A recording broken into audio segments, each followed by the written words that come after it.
Darío, conocido como Darío el Grande, fue un gobernante persa que ejerció como tercer rey de reyes del imperio aqueménida, reinando desde el año 522 a.C. hasta su muerte en el año 486. Gobernó el imperio en su apogeo territorial, cuando incluía gran parte de Asia Occidental, parte de los Balcanes, la mayor parte de las regiones costeras del Mar Negro, Asia Central, el Valle del Indo en el extremo oriental y partes del norte y noreste del África, incluyendo Egipto, al este de Libia y la costa de Sudán. Darío ascendió al trono derrocando al legítimo monarca aqueménida Bardilla, al que más tarde fabricó como un impostor llamado Gaumata. El nuevo rey se encontró con rebeliones en todo su reino, las cuales fue sofocando de una en una. Un acontecimiento importante en la vida de Darío fue su expedición para subyugar a Grecia y castigar a Atenas por su participación en la revuelta jónica. Aunque su campaña acabó fracasando en la batalla de Maratón, logró volver a someter a Tracia y expandió el imperio aqueménida con sus conquistas de Macedonia, las Cícladas, la isla de Naxos, así como la saqueada ciudad griega de Eretria. Darío organizó el imperio dividiéndolo en provincias administrativas gobernadas por sátrapas. Organizó la acuñación de monedas aqueménidas como un nuevo sistema monetario uniforme e hizo del arameo una lengua cooficial del imperio junto con el persa. También mejoró la situación del imperio mediante la construcción de carreteras y la introducción de sistemas de pesaje y medición normalizados. Además de estos cambios, el imperio aqueménida se centralizó y unificó. Darío trabajó en otros proyectos de construcción en todo el imperio, centrándose principalmente en Susa, Pasárgada, Persépolis, Babilonia y Egipto. Para dejar constancia de sus conquistas, hizo tallar en el monte Behistún la inscripción de Behistún, que más tarde se convertiría en un importante testimonio de la lengua persa antigua. En algún momento entre su coronación y su muerte, Darío dejó un relieve monumental trilingüe en el monte Behistún, escrito en elamita, persa antiguo y babilonio. La inscripción comienza con una breve autobiografía que incluye su ascendencia y linaje. Para ayudar a la presentación de su ascendencia, Darío escribió la secuencia de acontecimientos ocurridos tras la muerte de Ciro el Grande, mencionando varias veces que él es el rey legítimo por la gracia de la deidad suprema de Ahura Mazda. Darío era el mayor de los 5 hijos de Histaspes. Según Heródoto, Darío, antes de tomar el poder y sin importancia en aquel momento, había servido como lancero en la campaña egipcia de Cambises II, entonces el gran rey persa.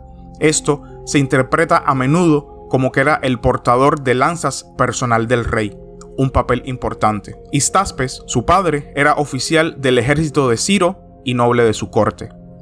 Antes de que Ciro y su ejército cruzaran el río Araxes para luchar contra los masagetas, nombró rey a su hijo Cambises, por si no regresaba de la batalla. Sin embargo, una vez que Ciro hubo cruzado el río Araxes, tuvo una visión en la que Darío tenía alas sobre sus hombros y estaba de pie sobre los confines de Europa y Asia. Cuando Ciro despertó del sueño, lo dedujo como un gran peligro para la seguridad futura del imperio, ya que significaba que Darío gobernaría algún día el mundo entero. Sin embargo, su hijo Cambises era el heredero al trono, no Darío, lo que hizo que Ciro se preguntara si Darío estaba formando designios traicioneros y ambiciosos. Esto llevó a Ciro a ordenar a Histaspes que volviera a Persia y vigilara estrictamente a su hijo, hasta que el propio Ciro regresara. Existen diferentes relatos sobre el ascenso de Darío al trono, tanto del propio Darío como de los historiadores griegos. Los registros más antiguos relatan una enrevesada secuencia de acontecimientos en la que Cambises II perdió la cabeza. Asesinó a su hermano Bardilla y murió de una herida infectada en la pierna. Después de esto, Darío y un grupo de 6 nobles asesinaron al usurpador de nombre Gaumata, que había ocupado el trono haciéndose pasar por Bardilla durante la ausencia del verdadero rey. El relato de Darío, escrito en la inscripción de Behistún, afirma que Cambises mató a su propio hermano Bardilla, pero que este asesinato no fue conocido entre el pueblo. El 11 de marzo del 522 estalló una revuelta contra Cambises en su ausencia. El 1 de julio, el pueblo eligió estar bajo el liderazgo de Gaumata, haciéndose pasar por Bardiya. Ningún miembro de la familia aqueménida se levantaría contra Gaumata por la seguridad de su propia vida. Darío, que había servido a Cambises como su lancero hasta la muerte del gobernante depuesto, rogó por ayuda y en septiembre del 522, junto con 6 nobles, mató a Gaumata. Heródoto proporciona un relato dudoso de la ascensión de Darío. Varios días después del asesinato de Gaumata, Darío y los otros 6 nobles discutieron el destino del imperio. Al principio, los 7 discutieron la forma de gobierno.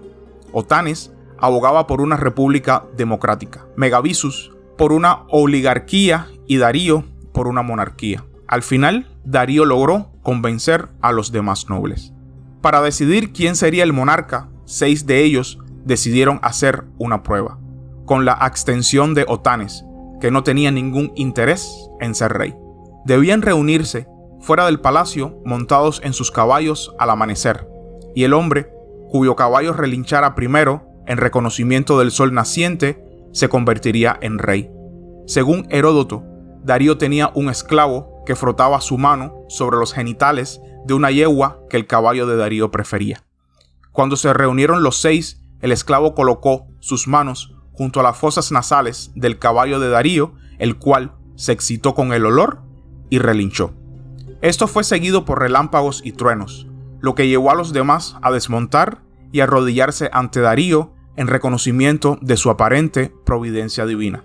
En este relato, el propio Darío afirmó que alcanzó el trono no a través del fraude, sino de la astucia, incluso erigiendo una estatua de sí mismo montado en su caballo, relinchando con la inscripción: Darío, hijo de Histaspes, obtuvo la soberanía de Persia por la sagacidad de su caballo y el ingenioso artificio de Oebares, su mozo de cuadra. Según los relatos de los historiadores griegos, Cambises había dejado a Patiseites al frente del reino cuando se dirigió a Egipto. Más tarde envió a Prexaspes para asesinar a Bardiya. Tras el asesinato, Patiseites puso en el trono a su hermano Gaumata, un mago parecido a Bardiya, y lo declaró gran rey. Otanes descubrió que Gaumata era un impostor y junto con otros 6 nobles iranios, incluido Darío, creó un plan para derrocar al pseudo Bardiya. Tras matar al impostor junto con su hermano Patiseites y otros magos, Darío fue coronado rey a la mañana siguiente. Los detalles relativos al ascenso de Darío son generalmente reconocidos como falsos, y en realidad se utilizaron para ocultar el derrocamiento y el asesinato del legítimo sucesor de Ciro.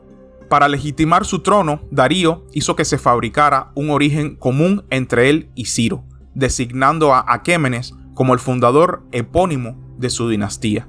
Pero en realidad Darío no era de la misma casa que Ciro y sus antepasados, los antiguos gobernantes de Anshan.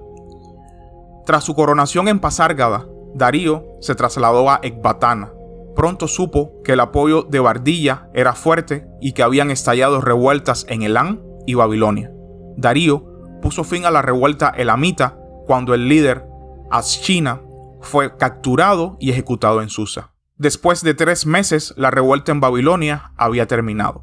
Mientras estaba en Babilonia, Darío se enteró de que había estallado una revuelta en Bactriana, una satrapía que siempre había estado a favor de Darío y que inicialmente había ofrecido un ejército de soldados para sofocar las revueltas. A continuación, estallaron revueltas en Persia, la patria de los medos, y de Darío. Posteriormente, luego se sumaron Elam y Babilonia, seguidas de las de Media, Partia, Asiria y Egipto. Hacia el 522, se produjeron revueltas contra Darío en la mayor parte del imperio aqueménida, dejando el imperio sumido en el caos.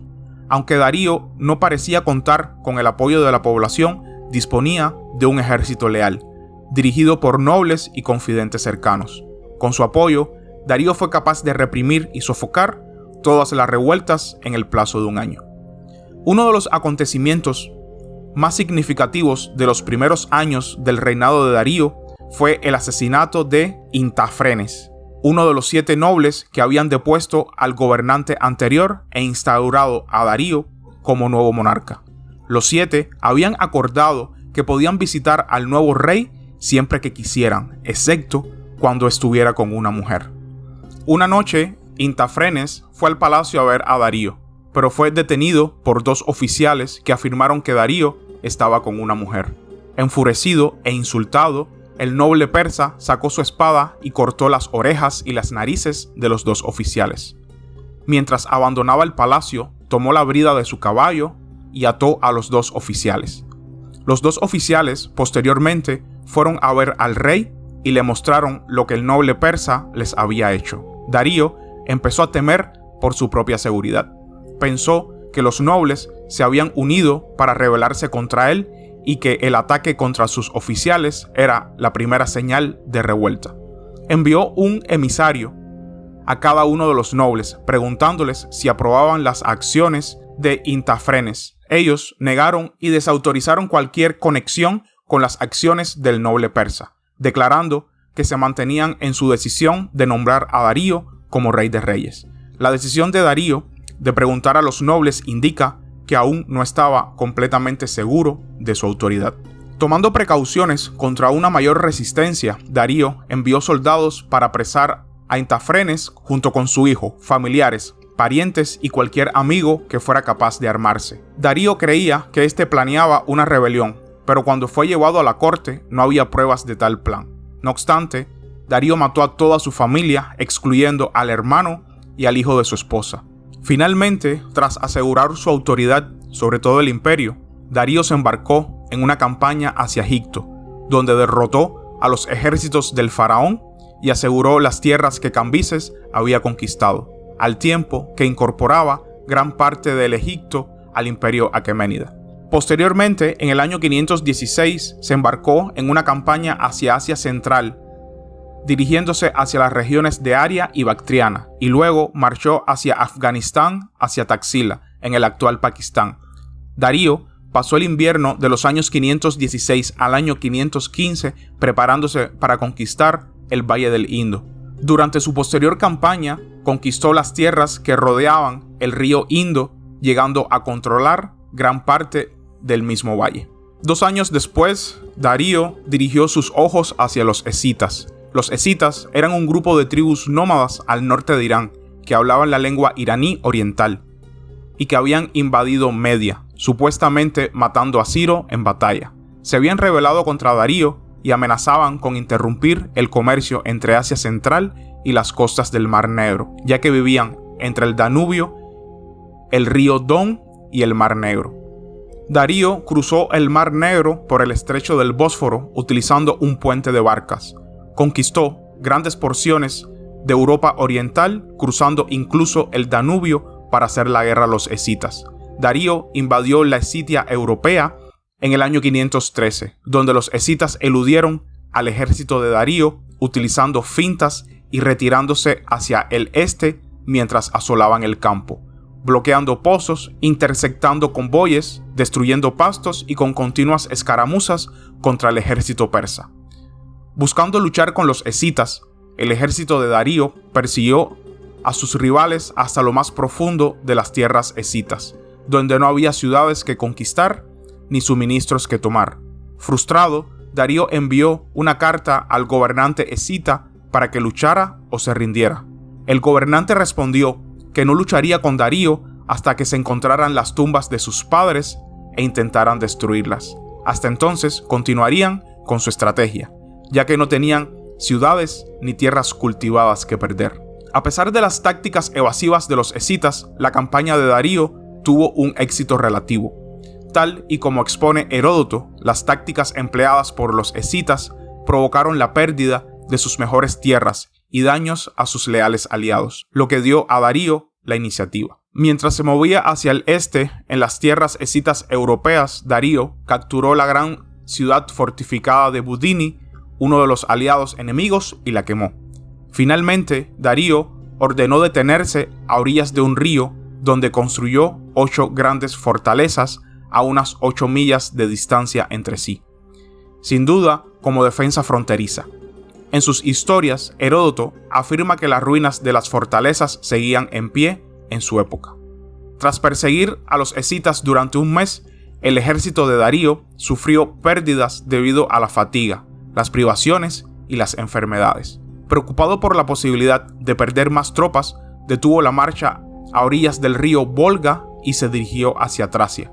Había conquistado suficiente territorio escita como para obligar a sus enemigos a respetar a las fuerzas persas. Y así llegaría la expedición europea de Darío, el cual fue un acontecimiento importante en su reinado, que comenzó con la invasión de Tracia. Darío también conquistó muchas ciudades del norte del Egeo, Peonia, mientras que Macedonia se sometió voluntariamente tras la demanda de tierra y agua, convirtiéndose en un reino vasallo. Al término de esta campaña, regresó a Sardis para pasar el invierno. Los griegos, que vivían en Asia Menor y en algunas de las islas griegas, ya se habían sometido al dominio persa en el año 510.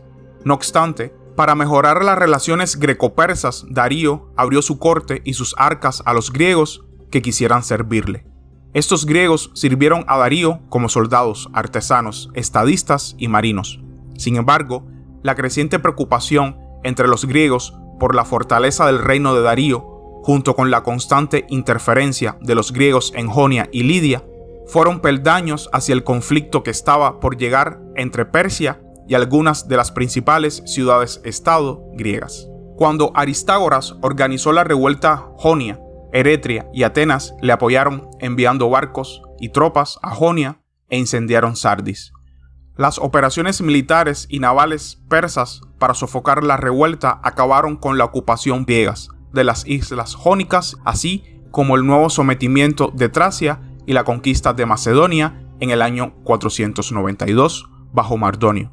Macedonia había sido reino vasallo de los persas desde finales del siglo VI, pero conservaba su autonomía. La campaña de Mardonio del año 492 la convirtió en una parte totalmente subordinada del reino persa. Estas acciones militares, surgidas como respuesta directa a la revuelta en Jonia, fueron el comienzo de la primera invasión persa de Grecia continental. Al mismo tiempo, los partidos antipersas ganaron más poder en Atenas y los aristócratas propersas fueron exiliados de Atenas y Esparta. Darío respondió enviando tropas dirigidas por su yerno al otro lado del Helesponto. Sin embargo, una violenta tormenta y el acoso de los tracios obligaron a las tropas a regresar a Persia. En busca de venganza contra Atenas y Eretria, Darío reunió otro ejército de 20.000 hombres al mando de su almirante Datis y de su sobrino Artafernes, que tuvieron éxito cuando capturaron Eretria y avanzaron hacia Maratón. En el año 490, en la batalla de Maratón, el ejército persa fue derrotado por un ejército ateniense fuertemente armado, con 9.000 hombres que contaban con el apoyo de 600 platenses y 10.000 soldados ligeramente armados dirigidos por Milcíades.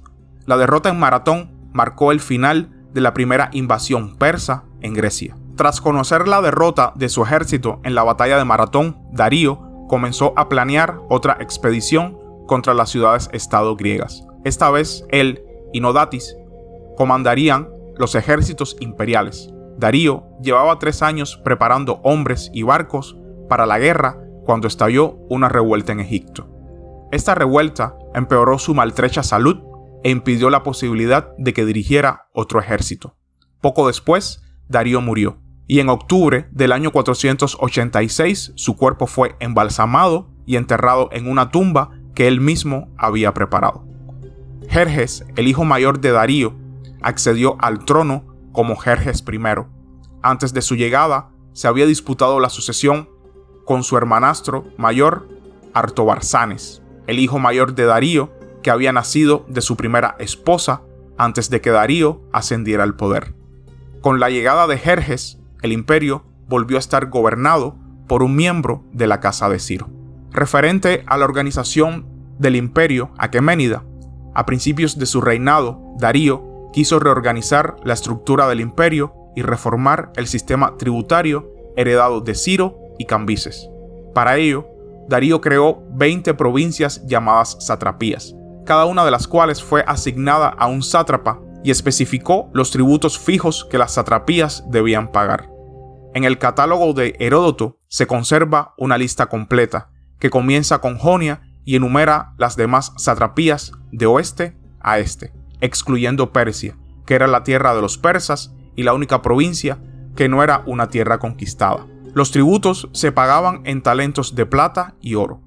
Los tributos de plata de cada sátrapa se medían con el talento babilónico y los pagados en oro con el talento euboico.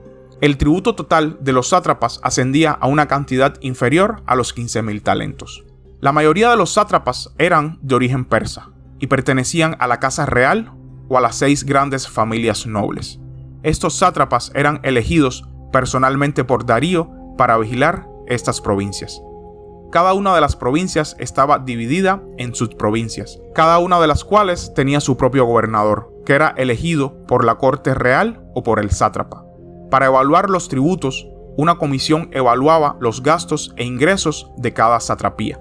Para garantizar que una persona no obtuviera demasiado poder, cada sátrapa tenía un secretario, que observaba los asuntos del Estado y se comunicaba con Darío. Un tesorero que salvaguardaba los ingresos provinciales y un comandante de guarnición que era responsable de las tropas. Además, los inspectores reales eran los ojos y oídos de Darío, y estos realizaban otros controles sobre cada sátrapa. La administración imperial estaba coordinada por la Cancillería con sedes en Persépolis, Susa y Babilonia, y sucursales en Bactriana, Ecbatana, Sardis y Memphis. Darío mantuvo el arameo como lengua común, que pronto se extendió por todo el imperio.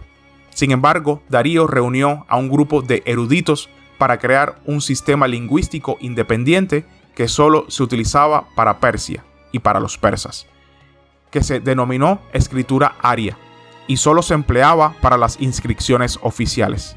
Antes de esto, los logros del rey se trataban en persa únicamente, mediante narraciones e himnos, y a través de los maestros de la memoria. De hecho, la historia oral siguió desempeñando un papel importante a lo largo de la historia de Irán. Darío introdujo una nueva moneda universal, el dárico, en algún momento antes del año 500, utilizando el sistema de acuñación como moneda transnacional para regular el comercio y los intercambios en todo su imperio. El dárico también fue reconocido más allá de las fronteras del imperio, en lugares como la Europa central celta y la Europa oriental. Había dos tipos de dáricos, el de oro y el de plata. Solo el rey podía acuñar dáricos de oro. Mercancías como textiles, alfombras, herramientas y objetos metálicos comenzaron a viajar por Asia, Europa y África para mejorar aún más el comercio.